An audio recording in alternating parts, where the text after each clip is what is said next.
calon guru penggerak angkatan 11 dari Kabupaten Kendal. Saya mengajar di SD Negeri 1 Mangunsari.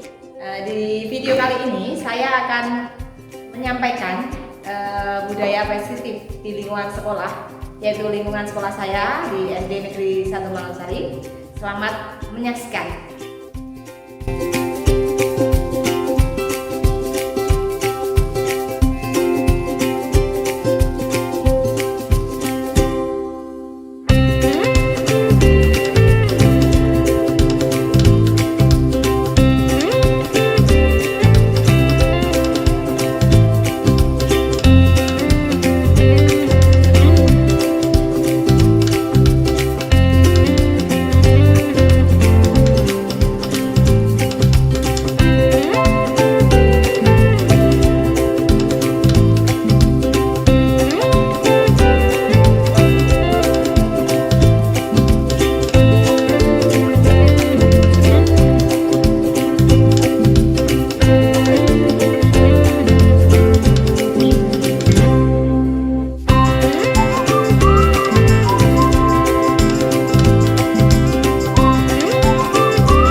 Assalamualaikum warahmatullahi wabarakatuh. Waalaikumsalam warahmatullahi wabarakatuh. Alhamdulillahirabbil alamin wa bihi nasta'in wa ala umuri dunya waddin wa ala alihi wa sahbihi ajma'in. Amma ba'd. Yang terhormat Ibu Kepala Sekolah SD Negeri 1 Mangunsari, Ibu Hamsum Jamilah SPD. Yang saya hormati Bapak dan Ibu Guru SD Negeri 1 Mangunsari, serta yang berbahagia Bapak Ibu hadirin yang hari ini berkenan menghadiri acara diseminasi budaya positif oleh beliau Ibu Imronah selaku calon guru penggerak angkatan 11. Bapak dan Ibu hadirin yang berbahagia, pertama-tama marilah kita senantiasa memanjatkan puji dan syukur kehadirat Allah Subhanahu wa Ta'ala, karena atas limpahan rahmat, taufik dan hidayahnya di hari ini kita dapat berkumpul di ruangan ini dalam rangka berbagi ilmu, dalam rangka meningkatkan kapasitas kita sebagai guru, dalam rangka menimba ilmu sehingga kita bisa menjadi guru yang lebih baik lagi dengan tiada halangan suatu apapun. Salawat dan salam semoga tercurah pada junjungan kita Nabi Muhammad SAW yang senantiasa kita harapkan syafaatnya di hari kiamat, serta sekaligus menjadi tauladan bagi kita dalam bermuamalah di kehidupan nyata. Baik Bapak Ibu yang berbahagia, di sini saya selaku pembawa acara akan menyampaikan susunan acara kegiatan diseminasi budaya positif pada pagi hari ini. Yang pertama yaitu acara pembukaan, acara yang kedua yaitu langsung pada acara inti berupa diseminasi budaya positif yang akan disampaikan oleh Ibu Imronah SPDSD, dan acara yang ketiga yaitu penutup. Baik Bapak Ibu yang berbahagia, mari kita buka acara kita pada pagi hari ini dengan bacaan basmalah bersama-sama. Bismillahirrahmanirrahim. Semoga dengan bacaan basmalah tadi membuat kegiatan kita pada pagi hari ini semakin lancar dan menjadi berkah bagi kita semua. Sampailah kita pada acara yang kedua,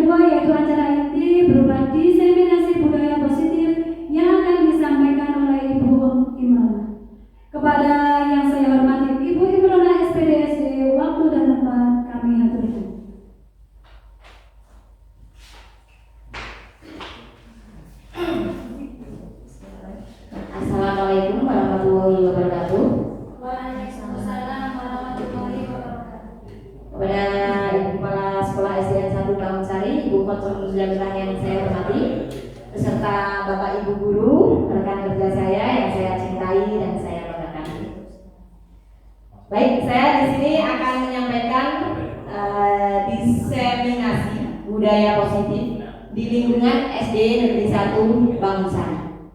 Dari kata budaya positif, Bapak Ibu, apa sih arti dari budaya positif itu? Ada yang bisa membantu menjawab?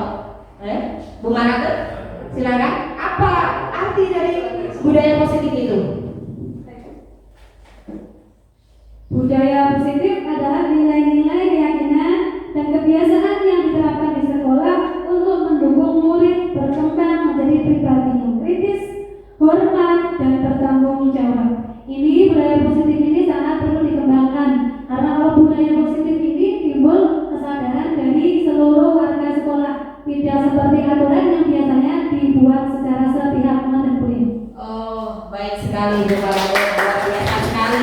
Baik, budaya positif itu sangat penting untuk kelangsungan di sekolah ya, untuk kemajuan sekolah kita. Contoh dari budaya positif itu sendiri ada apa saja, Pak Wahab? Monggo Pak Wahab. Di situ aja nggak apa-apa, maju juga nggak apa-apa Pak. Monggo. Contoh budaya positif adalah yang pertama yang biasa di sekolahan saya, yaitu berkata jujur. Ibu berkata jujur, siswa berlatih bicara jujur. Berikutnya adalah menaati peraturan dan tata tertib sekolah. Kemudian ada budaya tepat waktu tiba di sekolah dan masuk kelas untuk mengikuti prosedur pelajaran. Dan yang tidak kalah penting adalah masuk kelas dengan antri setelah doa pembacaan Asmaul Husna. Itu budaya yang ada di sisi saya. Terima kasih. Baik, bagus sekali Pak Wahab. Terima kasih Bapak. Luar biasa sekali budaya positif yang telah berjalan di SD kita ini. Anak-anak dilatih untuk jujur, bertanggung jawab. Itu merupakan fondasi awal bagi anak akan masa depannya nanti. Jika anak sudah terbentuk jujur, disiplin, bertanggung jawab, maka dia akan bertanggung jawab pada dirinya sendiri dan orang lain. Baik, jangan terlalu tegang ya Bapak Ibu. Mungkin kita bisa relax sebentar. Setelah kita bekerja seharian menghadapi anak didik kita dari pagi sampai siang, kita sudah sepaneng. Nah, kita akan relax saja di sini, nggak usah terlalu serius-serius amat. Nanti kalau saya bilang SD 1 Bangunsari, dijawab luar biasa. Oke, SD Negeri 1 Bangunsari, luar biasa. SD Negeri 1 Bangunsari, luar biasa. Baik, memang sangat luar biasa sekali SD kita ya Bapak Ibu. Nah, selanjutnya yuk senyum 30 detik. Nah, di sini kita akan melakukan ice breathing. Moga Bapak Ibu bisa berdiri semua dan saling berhadapan-hadapan. Kita akan tersenyum bersama, saling berhadapan-hadapan Bapak Ibu. Nanti kalau seperti itu Pak Erwin berhadapan dengan Bapak Ibu. Hadap-hadapan. Oh, bertiga nggak apa-apa. Oh, saya dengan. Oke. Bu Marate berhadapan-hadapan dengan saya. Bisa memandang Pak Wahab berhadapan dengan Bu Rafael. Oke, kita akan senyum 30 detik. Kita tatap mata teman kita sambil tersenyum. Baik, stopwatchnya bisa dinyalakan Pak Erwin 30 detik ya Pak Erwin. Kita senyum mulai dari sekarang.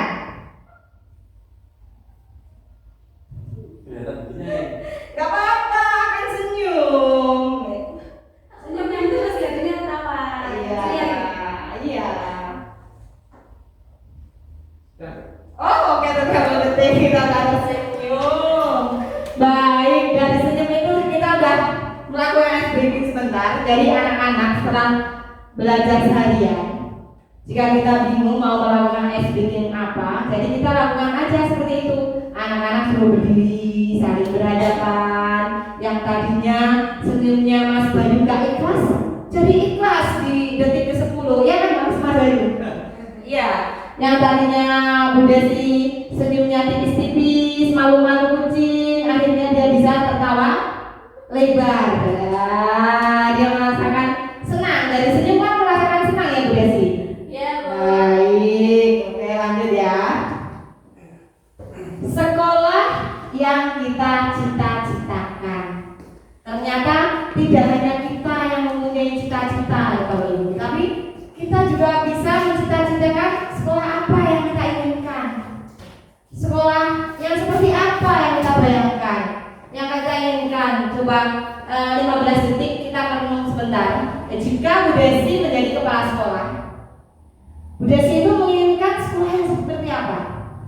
Bu Rofa, jika Bu Rofa menjadi kepala sekolah, Bu Rofa itu menginginkan sekolah yang seperti apa? Baik, 15 detik untuk kita merenung bersama-sama. Kita membayangkan, kita memimpikan, mencita-citakan sekolah yang seperti apa sih yang ingin saya bangun. Monggo.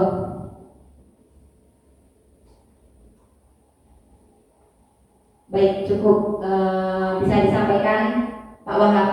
Monggo untuk maju ke depan. Bisa menginginkan cita-cita sekolah apa yang Pak Wahab cita-citakan jika Pak Wahab menjadi seorang kepala sekolah. Terima kasih Bu Gemrona. Saya disuruh bermimpi, kita juga sudah bermimpi, tapi ini Mimpi dengan kedua kepala kalinya. sekolah. Iya, mimpi jika Pak Wahab menjadi kepala sekolah. Seperti apa cita-cita sekolah yang Pak Wahab impikan itu seperti apa? Saya ingin seperti yang impian saya, ada sekolah yang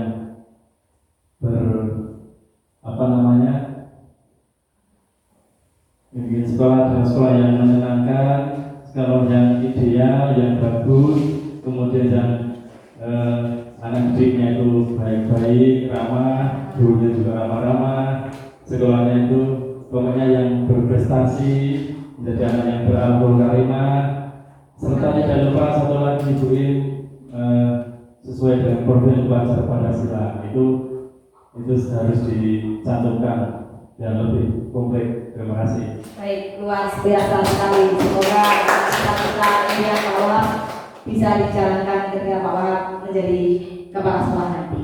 Baik, satu lagi ya, mungkin dari Ibu Desi.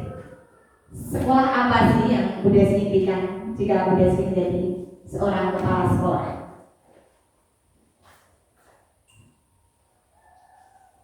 Hanya menambah saja ya Pak, ya Bu ya. Soalnya tadi Pak Wahab sudah menyebutkan komplit sekali, tapi saya lebih mengatakan kepada siswa yang tetap berakhlak mulia. Ya, mungkin itu yang bisa saya sampaikan.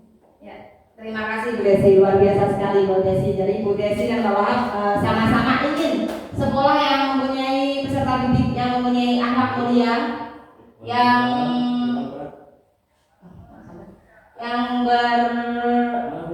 berpendidikan relatif, yang gemar belajar, berbagi dan berkolaborasi. Baik. Untuk latar belakang diseminasi ini budaya positif yang pertama, disiplin positif merupakan pendekatan mendidik yang lebih berfokus pada membangun hubungan positif dan karakter anak daripada sekedar memberikan hukuman. Yang kedua, disiplin positif menawarkan pendekatan yang lebih humanis dan efektif dalam mendidik dalam upaya mewujudkan profil pelajar Pancasila sebagai gambaran karakter ideal yang ingin dicapai dalam pendidikan Indonesia. Dari tujuan tersebut, yang pertama, kita bisa meningkatkan pemahaman konsep disiplin positif dalam kehidupan sehari-hari, terutama dalam konteks pengasuhan anak, pendidikan, dan lingkungan kerja. Meningkatkan kualitas interaksi antara orang tua dan anak, guru dan murid, serta individu dalam lingkungan sosial lainnya. Jadi di sini tidak hanya murid dan bapak ibu guru saja, tetapi kita juga membutuhkan kerjasama antara orang tua di rumah maupun di lingkungan sekolah. Yang ketiga, meningkatkan kemampuan guru dalam menciptakan kelas yang positif dan inklusif serta mendorong partisipasi aktif siswa dalam pembelajaran. Alur diseminasi kali ini teori kontrol dari Dr. William Glasser. Ya, Anda tidak bisa mengontrol anak lain, hanya Anda yang bisa mengontrol diri Anda. Jadi kita yang bisa mengontrol diri kita sendiri itu adalah kita sendiri. Pak Wahab tidak bisa mengontrol saya. Pak Bayu tidak bisa mengontrol Pak Wahab. Yang bisa mengendalikan diri kita sendiri ya hanya diri kita. Makna disiplin, belajar kontrol diri dengan menggali potensi kita agar tercapai tujuan mulia, yaitu sesuatu menjadi seseorang yang kita inginkan berdasarkan nilai-nilai yang kita hargai. Dari teori yang kedua, semua perilaku memiliki tujuan. Teori motivasi yang pertama untuk menghindari hukuman, yang kedua untuk mendapatkan imbalan. Jadi ketika proses pembelajaran di kelas, kita bisa apalagi di kelas 1 anak-anak ya, biasanya ayo nanti yang dapat nilai 100 nanti guru kasih permen. Nah, itu merupakan reward tersendiri buat anak-anak, menambah semangat anak-anak untuk mengerjakan tugas-tugasnya di dalam kelas. Yang ketiga, untuk menghargai diri sendiri. Jadi menghargai diri sendiri itu penting sekali ya Bapak Ibu. Sebelum kita menghargai orang lain, kita diperlukan untuk menghargai diri sendiri dulu, terlebih dahulu. Jadi ketika orang sudah bisa menghargai dirinya sendiri, maka orang tersebut akan bisa menghargai orang yang ada di sekelilingnya. Nilai-nilai kebajikan universal, keyakinan kelas. Jadi setiap kelas pertama kita akan menentukan keyakinan dulu. Selain peraturan-peraturan kelas, kita juga akan menentukan keyakinan kelas yang dibuat secara bersama-sama. Jadi kalau peraturan sekolah biasanya yang membuatkan para guru dan bapak ibu guru. Itu sudah merupakan peraturan dan anak-anak harus menjalankan. Kalau keyakinan kelas, kita akan menyepakati bersama-sama apa sih yang ada di kelas kita, keyakinan apa? Budayakan senyum. Nah, berarti senyum, sapa, sopan sama siapa saja. Nah, berarti gak hanya kepada teman kita saja, kepada kakak kelas, adik kelas, bapak ibu guru, semua yang ada di lingkungan sekolah kita harus salam, senyum, sapa, sopan, dan santun. Dari teori yang ketiga, model berpikir, model berpikir menang, kolaborasi dan konsensus menciptakan pilihan-pilihan baru. Nah, ada 5 posisi kontrol ya Bapak Ibu. Yang pertama, penghukum. Yang kedua, membuat rasa bersalah. Yang ketiga, teman. Yang keempat, pemantau. Dan yang kelima, manajer. Untuk yang keempat, realitas kebutuhan kita berbeda. Kita berusaha memahami pandangan orang lain tentang dunia. Setiap orang memiliki gambaran yang berbeda-beda. 5 kebutuhan dasar manusia. Yang pertama, bertahan hidup. Kita harus bertahan hidup Bapak Ibu. Yang kedua, penguasaan, kasih sayang dan rasa diterima, kesenangan dan kebebasan. Untuk bertahan hidup, apa yang kita perlukan, Brofa? Makan. Oh iya, makan, Minum. makan, minum. Apalagi Pak Wahab punya baju, punya rumah. Oh iya, punya baju, punya rumah, punya mobil.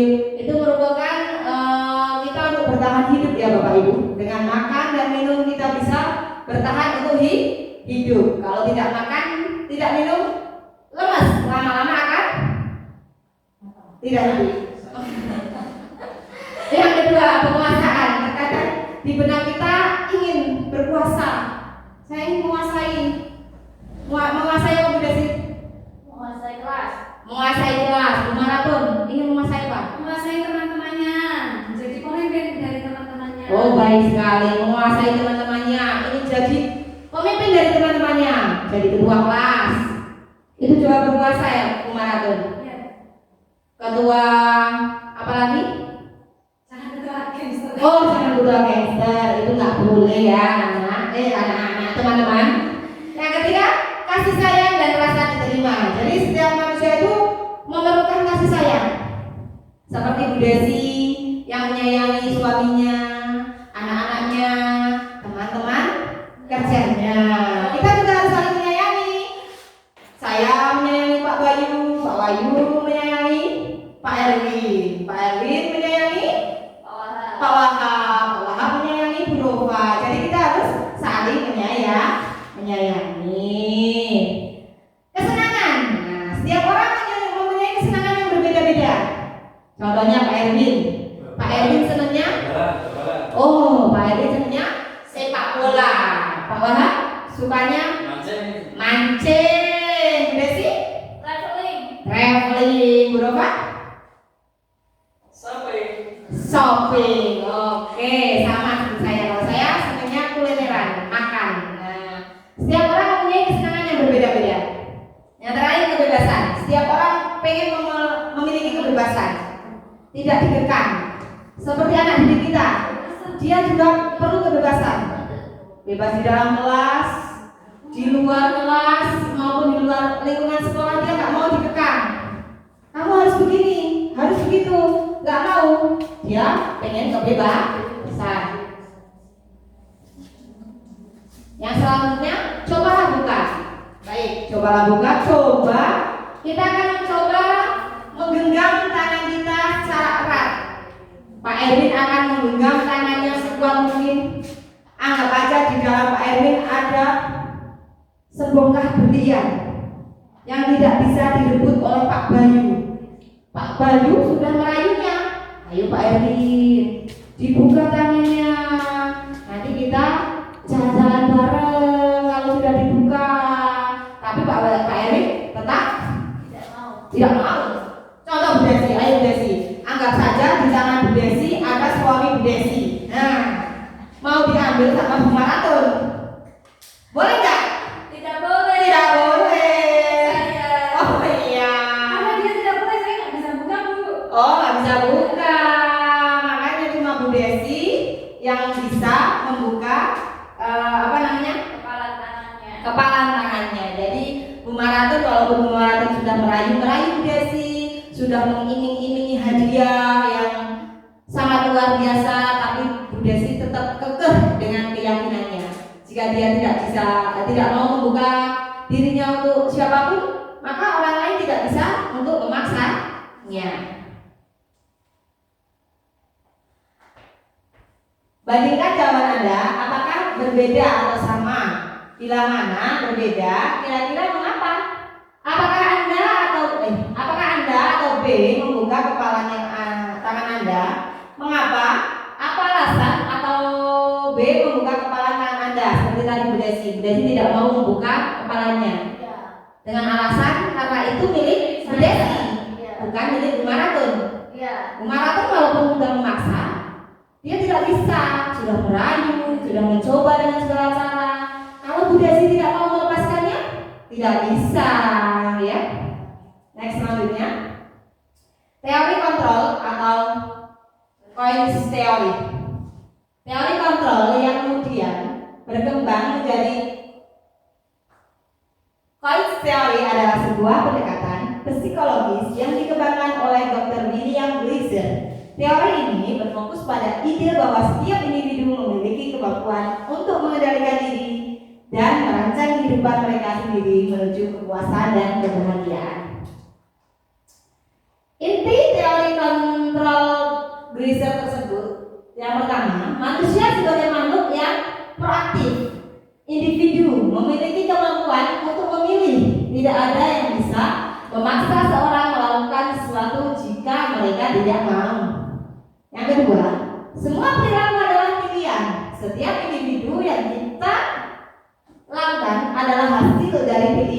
Tidak ada perilaku yang terjadi tanpa alasan. Yang ketiga, Gleiser mengidentifikasi 5 kebutuhan dasar manusia. Yang pertama tadi, kelangsungan hidup, cinta dan kasih sayang, kekuasaan, kebebasan dan kesenangan. Perilaku kita didorong oleh upaya untuk memenuhi kebutuhan-kebutuhan ini. Yang keempat, kualitas hubungan. Kualitas hubungan interpersonal sangat penting dalam mencapai kepuasan. Hubungan yang baik didasarkan pada saling menghormati, empati, dan komunikasi terbuka. Yang terakhir, tanggung jawab pribadi. Individu bertanggung jawab atas pilihan dan tindakan mereka sendiri. Tidak ada orang lain yang bisa bertanggung jawab atas kebahagiaan kita. Jadi kebahagiaan kita itu adalah milik kita, tanggung jawab kita. Ilusi guru mengontrol murid. Pada dasarnya kita tidak dapat memaksa murid untuk berbuat sesuatu jikalau murid tersebut memilih untuk tidak melakukannya. Walaupun tampaknya guru sedang mengontrol perilaku murid. Hal demikian terjadi karena murid sedang mengizinkan dirinya dikontrol. Saat itu bentuk kontrol guru menjadi kebutuhan dasar yang dipilih murid tersebut.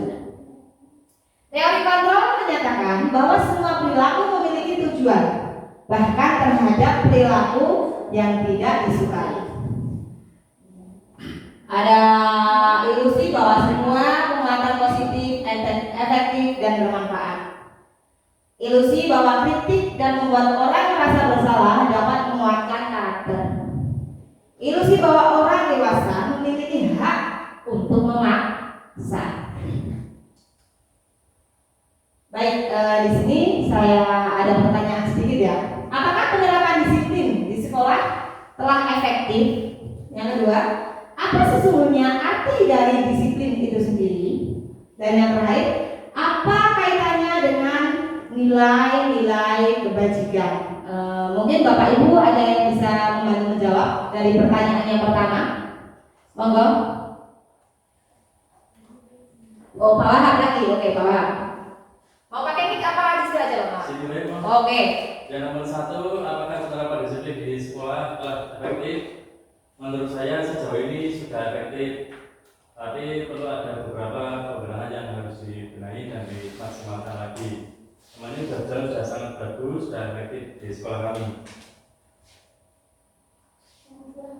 Yang kedua, apa sesungguhnya alhamdulillah ternyata di sekolah Pak Wahab sudah menjalankan disiplin sekolah walaupun masih ada beberapa yang harus dibenahi ya. Yang kedua, apa sesungguhnya arti dari disiplin itu sendiri? Monggo Bu Maratun.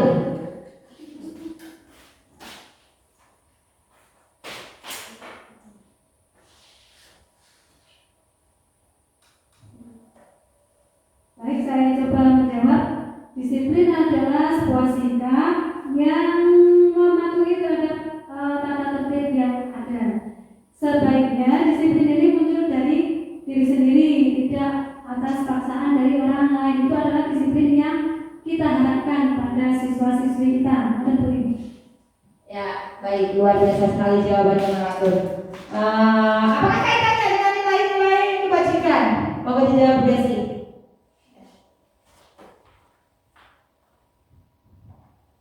Ada kaitannya dengan nilai-nilai kebajikan karena nilai-nilai kebajikan itu sendiri sudah mencakup disiplin dari siswa atau disiplin positif itu sendiri. Baik, terima kasih atas jawabannya Bu Desi. Berarti alhamdulillah penerapan disiplin itu sudah dijalankan di sekolah kita ya Bapak Ibu. Kita cuma harus membenahi mana-mana yang harus dibenahi. Disiplin menurut Ki Hajar Dewantara sendiri, Bapak pendidikan kita, Ki Hajar Dewantara menyatakan bahwa di mana ada kemerdekaan, disitulah harus ada disiplin yang kuat. Sungguh pun disiplin itu bersifat self-discipline, yaitu kita sendiri yang mewajibkan kita dengan sekeras-kerasnya, tetapi itu tidak sama. Tetapi itu sama saja, sebab jikalau kita tidak cakap melakukan self-discipline, Wajiblah penguasaan lain mendisiplin diri kita, dan peraturan demikian itulah harus ada di dalam suasana yang merdeka. Ki Hajar dengan cara pemikiran, konsepsi, keteladanan, sikap merdeka. Ya, ada di halaman 470 itu ya. Oke, perubahan paradigma. Yang pertama ada stimulus respon dan teori kontrol. Yang pertama ada kebutuhan kita sama, realitas kebutuhan kita sama, berarti untuk teori kontrolnya kita berbeda. Semua orang melihat hal yang sama, berarti teori kontrolnya apa beda sih? Setiap orang memiliki gambaran berbeda. Kita mencoba mengubah orang agar berpandangan sama dengan kita, berarti teori kontrolnya apa? Kita berusaha memahami pandangan orang lain tentang dunia. Orang lain bisa mengontrol saya, berarti teori kontrolnya apa? Hanya Anda yang bisa mengontrol diri Anda. Saya bisa mengontrol orang lain. Anda tidak bisa mengontrol orang lain. Oh iya. Pemaksaan ada pada saat rujukan gagal. Kolaborasi dan konsensus menciptakan pilihan-pilihan baru. Oh baik. Selanjutnya teori motivasi. Yang pertama untuk menghindari hukuman. Yang kedua untuk mendapatkan imbalan. Tadi sudah saya sampaikan. Ada reward, tidak hanya anak-anak mengikuti lomba ya. Jadi rewardnya bisa kita lakukan di setiap pembelajaran di kelas masing-masing. Yang ketiga untuk menghargai diri sendiri. Itu sangat penting Bapak Ibu. Posisi kontrol, ada 5 posisi kontrol tadi. Ada penghukum, pembuat rasa bersalah, teman, pemantau, dan manajer. Kebutuhan dasar manusia. Kebutuhan yang pertama ada bertahan hidup, ada 5 kebutuhan. Yang kedua kasih sayang dan rasa diterima. Yang ketiga penguasaan. Yang keempat kebebasan. Dan yang kelima kesenangan. Baik, dari nilai-nilai kebajikan universal. Nilai kebajikan universal adalah seperangkat nilai yang dianggap penting dan berlaku secara umum di berbagai budaya, agama, dan masyarakat di seluruh dunia. Nilai-nilai ini seringkali menjadi dasar dari moralitas manusia dan dianggap sebagai pedoman hidup yang baik. Nilai-nilai kebajikan itu sendiri ada banyak sekali ya Bapak Ibu. Ada peduli, keterusterangan, kebersihan, komitmen, rajin, keberanian, kesantunan, kreatif, integritas, kebahagiaan, dan masih banyak lagi. Next, nilai-nilai kebajikan itu 9 pilar karakter Indonesia. Yang pertama cinta Tuhan dan segenap ciptaannya, kemandirian dan tanggung jawab, kejujuran, amanah, diplomatis, hormat dan santun, dermawan, suka menolong dan gotong royong, percaya diri, kreatif dan bekerja kepemimpinan dan keadilan, baik dan rendah hati. Yang terakhir toleransi, kedamaian dan kesatuan. Itulah nilai-nilai kebajikan. Nilai-nilai kebajikan dari sikap murid. Kita bisa melihat dari sikap murid yang bertoleransi, rasa hormat, integritas, mandiri, menghargai, antusias, apalagi udah sih? Empati, Keinginan, ya, aktivitas, oke, kerjasama, percaya diri dan berkomitmen. Next selanjutnya masih nilai-nilai kebajikan. Profil pelajar Pancasila. Udah ada lampunya kan? Kemarin kita belajar bersama-sama. Belajar Pancasila dan bertakwa pada Tuhan yang Esa, mulia, berkebinekaan global, gotong royong mandiri, kreatif dan bernalar kritis. Coba Bu Desi, bisa dibantu biar semuanya hafal Bu Desi. ya, Ini Bu Desi, maju Bu Desi, biar nggak ngantuk.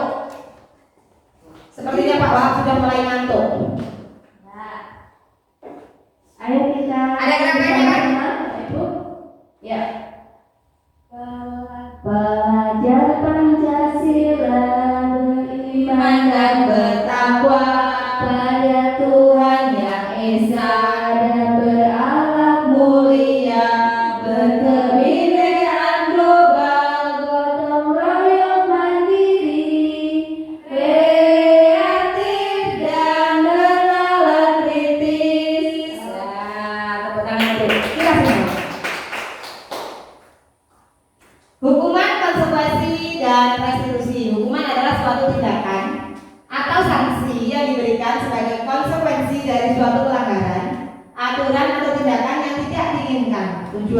Tujuan umumnya untuk memberikan efek jera, memperbaiki perilaku, atau melindungi masyarakat.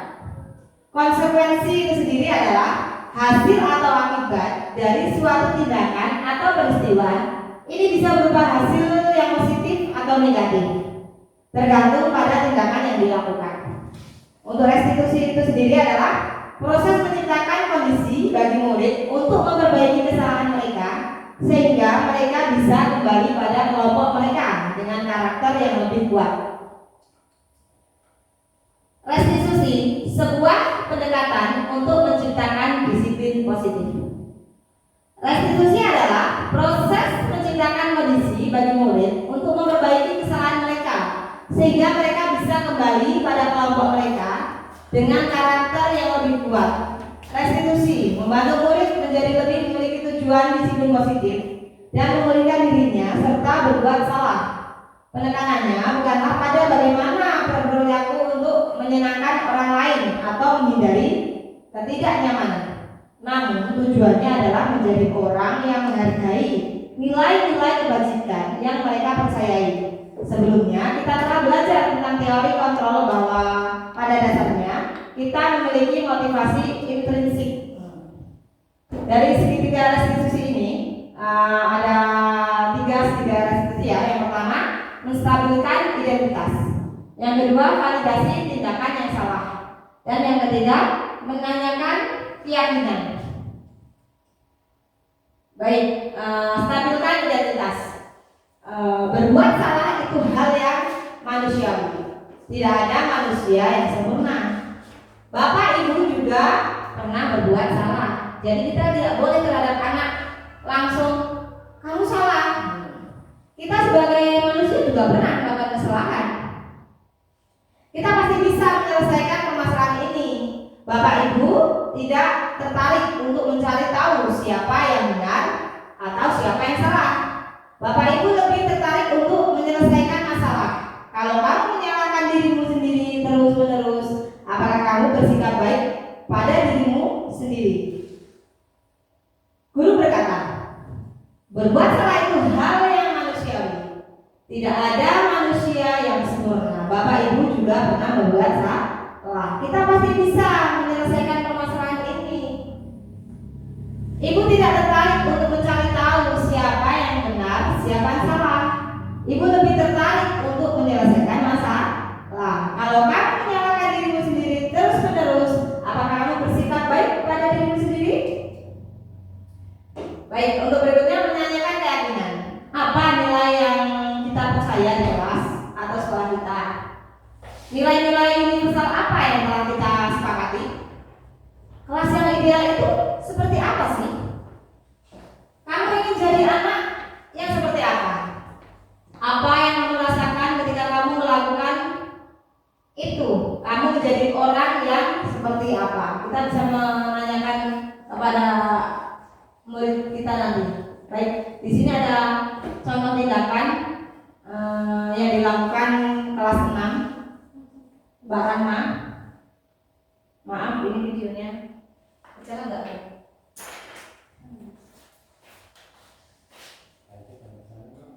Udah. Oh baik, kita saksikan sejenak ya.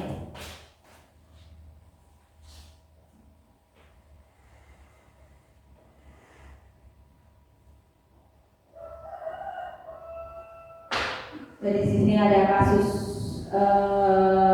di kelas 6 ada kasus 1. Itu ada seorang murid Mbak Rahma yang tidak sengaja menggebrak meja sambil marah-marah karena setiap kali dia mengerjakan soal, setiap kali dia mengerjakan tugas, ada teman dia yang selalu mencontek. Ada Mas Dias, dia selalu mencontek pekerjaannya Mbak Rahma. Jadi di sini Mbak Rahma itu tidak terima pekerjaannya selalu dicontek oleh temannya di kelas. Mohon maaf ini suaranya agak ada kendala, jadi nggak ada suaranya ya Bapak Ibu. Di sini Rahma sudah mengakui kesalahannya. Dia sadar apa yang dia lakukan itu salah. Jadi di sini dia lebih bisa mengendalikan emosinya nantinya.